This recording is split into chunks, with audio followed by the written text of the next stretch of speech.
तो हेलो बच्चों, welcome back to Amid Foundation. I hope आप सब अपनी पढ़ाई बहुत अच्छे से कर रहे होंगे हमारे चैनल के थ्रू।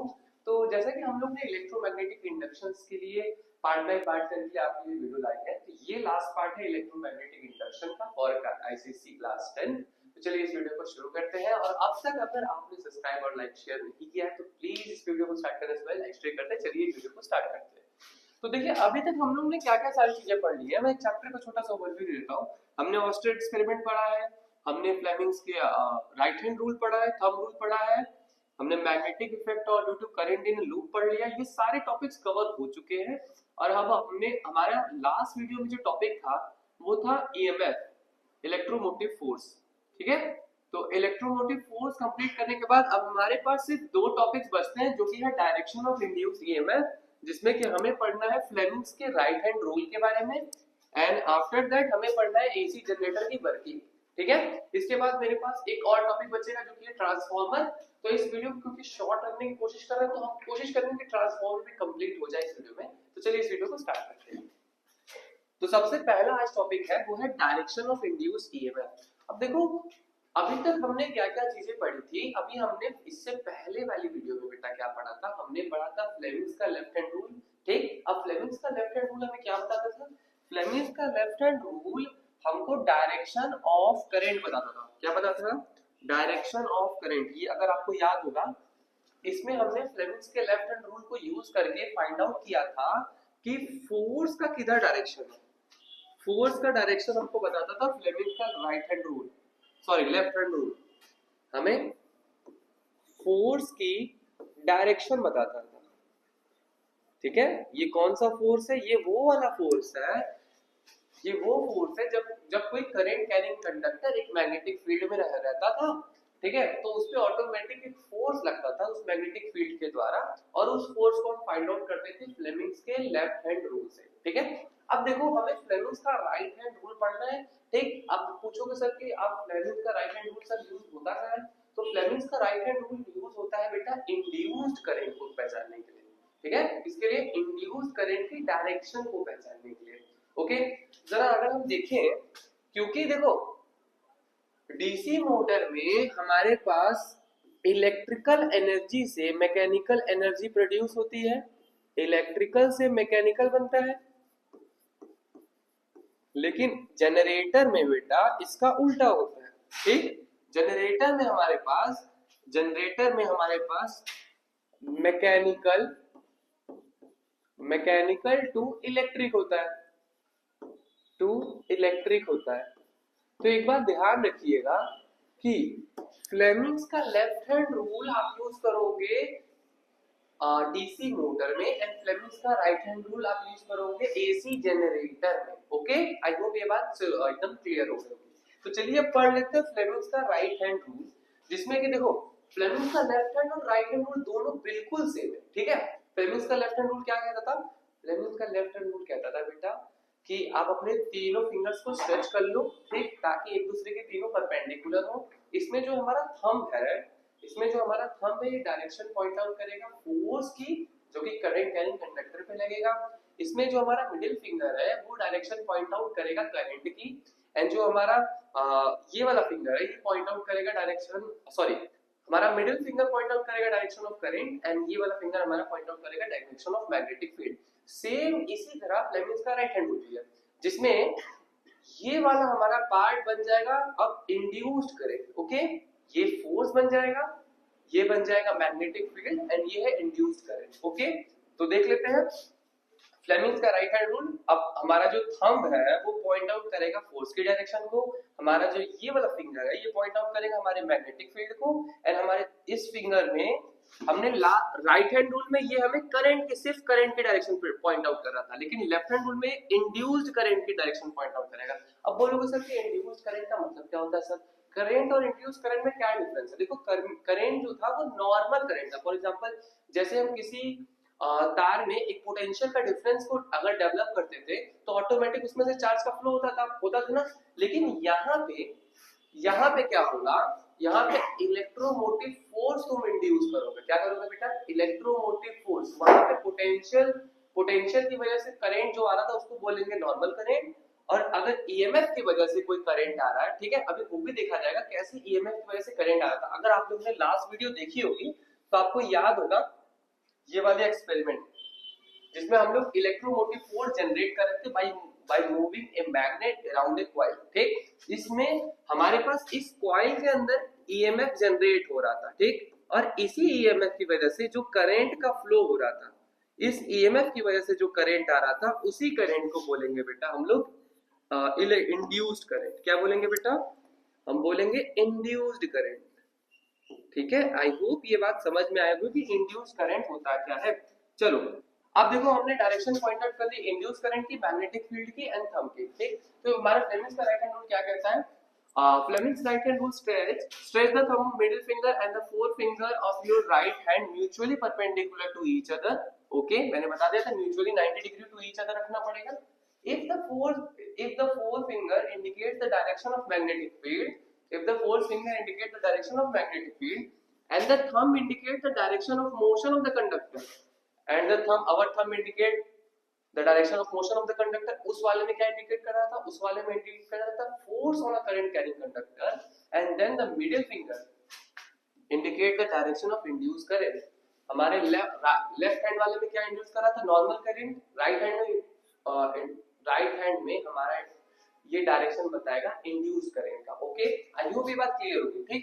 अब देखो इसका एप्लीकेशन जरूर पूछा जाएगा जो कि है एसी जनरेटर, ठीक है। तो एक बार एसी जनरेटर की थोड़ा सा हम लोग 3D मॉडल देखते हैं, इसके बाद इसको हम लोग ज्यादा बेटर से समझने की कोशिश करते हैं, ठीक है। चलो तो यहाँ पे जैसे देख रहे हो बेटा मेरे पास एक 3D वर्किंग मॉडल है एसी जनरेटर का।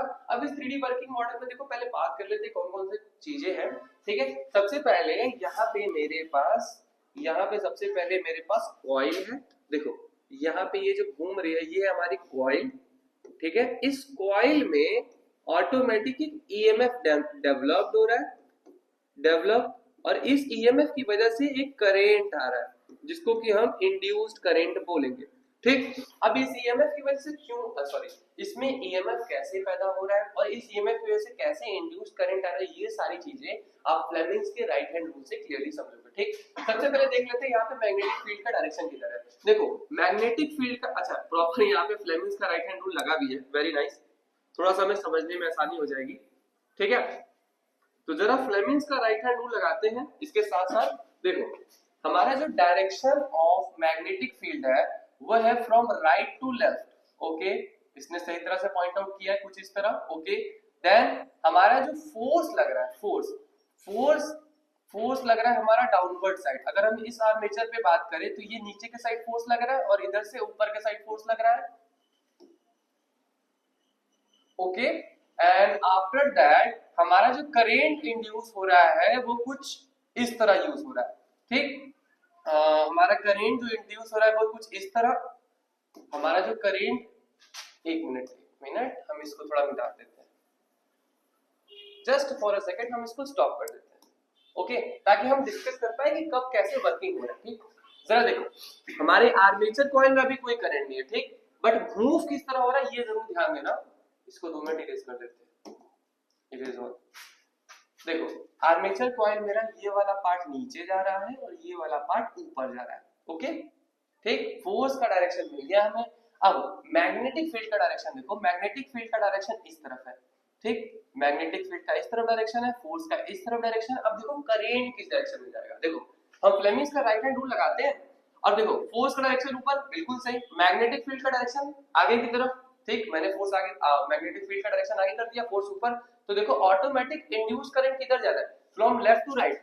तो इस पार्ट के लिए, अगर इस पार्ट के लिए देखो तो ये वाले पार्ट में करंट कुछ इस तरह फ्लो करेगा, बिल्कुल सही, नो प्रॉब्लम, ठीक। अब इस वाले पार्ट में भी देख लो, इस वाले पार्ट में भी थोड़ा देख लो, क्योंकि देखो एक जनरेटर करता क्या है, जनरेटर मैकेनिकल एनर्जी को इलेक्ट्रिकल एनर्जी में बनाता है, ठीक है। अब जरा इस वाले पार्ट, इस वाले आर्मेचर कॉइल की बात कर रहे हैं, जरा ध्यान से देखना, ठीक है। चलो अब इस वाले आर्मेचर कॉइल में भी देख लेते हैं।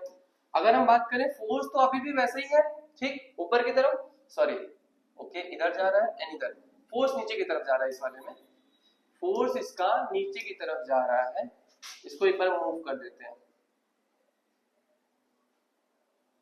Rotate, okay. देखो ध्यान से क्लास ध्यान देना। देखो ये वाला आर्मेचर कॉइल नीचे जा रहा है, देन ये वाला, तो कुछ इस तरह स्पिन हो रहा है, ठीक, स्टॉप। तो ये ओके ओके, जिस पॉइंट पे स्टॉप किया उसी में हमें फ्लेमिंग्स का राइट हैंड रूल ले दिया। तो देखो अगर फ्लेमिंग्स का राइट हैंड रूल अभी भी तुम लगाओगे तो आर्मेचर पे, इस वाले आर्मेचर पे ऊपर की तरफ फोर्स लग रहा था, तो इसमें इसने फोर्स का डायरेक्शन को थंब को ऊपर पॉइंट किया है, magnetic field north to south, ठीक, सिंपल। एंड हमारा इंड्यूस्ड करंट का डायरेक्शन कुछ इस तरह हो गया, ठीक। आई होप ये क्लास समझ में आ गया होगा। मैं थोड़ा सा इसको रोटेट कर देता हूं ताकि ज्यादा बेटर क्लियर दिख पाए। मैं जूम भी कर देता हूं इसको, देखो okay. Magnetic field from left to right, direction of induced current will be from bottom to top and force on the current connector will be from top to bottom to top, okay। Fleming's right hand rule proper, ठीक। I hope ये clear होगा। चलो हमने 3D model तो देख लिया, अब थोड़ा इसकी कुछ और डिटेल्स देख लेते हैं कि कौन कौन से ऐसे फैक्टर हैं जिसकी बेसिस पे हम इसकी इलेक्ट्रिकल एनर्जी को बढ़ा सकते हैं, ठीक। चलो जरा, ठीक है। तो देखो अभी हमने देख लिया कि कैसे वर्किंग होती है एसी जनरेटर की, और एसी जनरेटर मैकेनिकल एनर्जी को इलेक्ट्रिकल एनर्जी में कन्वर्ट करता है और किस प्रिंसिपल पे वर्क करता है ये भी हमने डिस्कस कर लिया, ठीक। अब यहाँ पे देखो एक बात ध्यान देना कि जब हमारे ये आर्मेचर कॉइल जैसे ही ऑलमोस्ट 90 डिग्री पे जाता है, जैसे ही आर्मेचर कॉइल हमारा 90 डिग्री पे जाता है, ठीक, तो वहां पे आर्मेचर कॉइल, जैसे ही आर्मेचर कॉइल हमारा 90 पे जाता है, देखो ये एक्चुअली में आप जो ये देख रहे हो, ये जो कर्व्स हैं ये हमारे करंट के कर्व्स है, जिसमें कि जैसे ही आर्मेचर कॉइल हमारा 0 से लेके 90 तक जाता है तो हमारा जो पीक करंट प्रोड्यूस होता है इस कॉइल के द्वारा, आफ्टर दैट जैसे ही ये 90 से 180 पे जाता है, देखो फॉर एग्जांपल ये ऐसे आर्मेचर कॉइल है, ये ऐसे गया 90 पे और फिर 90 से वापस 180 पे जब आया तो कोई करंट प्रोड्यूस नहीं होता है, ठीक। ये बात समझ में आ गई। जब आर्मेचर कॉइल ऐसे था देन 90 पे जाएगा तो मैक्सिमम हो जाएगा ना, 90 पे मैक्सिमम। क्यों मैं ऐसे बोल रहा हूँ बेटा, क्योंकि फ्लेमिंग्स ने क्या बोला था, फ्लेमिंग्स ने बोला था कि तीनों चीजें 90 डिग्री पे होनी चाहिए, जब तीनों चीजें 90 पे होंगी तभी बेस्ट आउटपुट मिलेगा, ठीक। तो जब ये आर्मेचर कॉइल 90 पे जाएगा तो हमारा जो करंट होगा वो पीक प्रोड्यूस होगा, आफ्टर दैट जब ये कॉइल वापस 180 पे आ जाएगा तो हमारे पास no current produce in the coil होगा, ठीक। अब फिर जैसे आर्मेचर कॉइल वापस नीचे की तरफ जाएगा तो हमें अब अभी भी करंट प्रोड्यूस मिलेगा लेकिन करंट का डायरेक्शन चेंज हो जाएगा, ओके।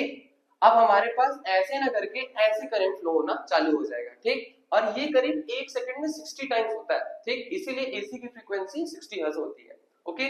देन यहाँ पे 180 से वापस 270 होगा, ऐसे आर्मेचर कॉइल घूम चुका है, अब वापस यहाँ पे 270 होगा तो फिर मैक्स करंट प्रोड्यूस करेगा, आफ्टर दैट फिर ये 360 पे जैसे जाएगा फिर करंट का डायरेक्शन यहाँ पे चेंज हो जाएगा, ठीक। ये ऑलमोस्ट 60 टाइम्स इस करंट का डायरेक्शन हमारा चेंज होता है इन 1 सेकेंड इन एसी, ओके।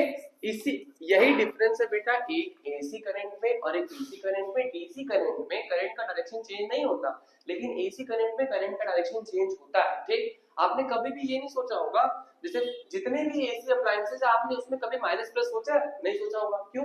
हम लोग फैन को प्लग करने से पहले सोचते हैं क्या कि ये प्लस है कि वो माइनस है? नहीं सोचते ना, हम लोग बस प्लग इन कर देते हैं, क्योंकि एक्चुअली में होता क्या है, करंट का डायरेक्शन बिल्कुल चेंज होता रहता है, तो हमें मैटर नहीं करता कौन प्लस है कौन माइनस, ठीक। हम सीधे उसको प्लग इन कर देते हैं। बट अगर यही डीसी होता तो हमें मैटर करता है कि कौन प्लस है और कौन माइनस है, ठीक। अब जरा इस बार कुछ और पॉइंट्स देख लेते हैं इसके क्या। In AC generator a coil is rotated in a magnetic field due to rotation of the coil, the magnetic flux linked with the coil changes, okay, and therefore an EMF is induced between the end of the coil. Thus a generator act like a source of current if an external circuit containing a load is connected between the ends of the coil, ठीक। अब बोल क्या रहा है, बोल रहा है कि देखो जैसे ही हम इसको मूव करते हैं इसमें एक इंड्यूस्ड ईएमएफ जनरेट हो जाता है और उस इंड्यूस्ड ईएमएफ की वजह से इसमें एक करंट प्रोड्यूस होता है जिसको कि हम बोलते हैं इंड्यूस करंट, ओके।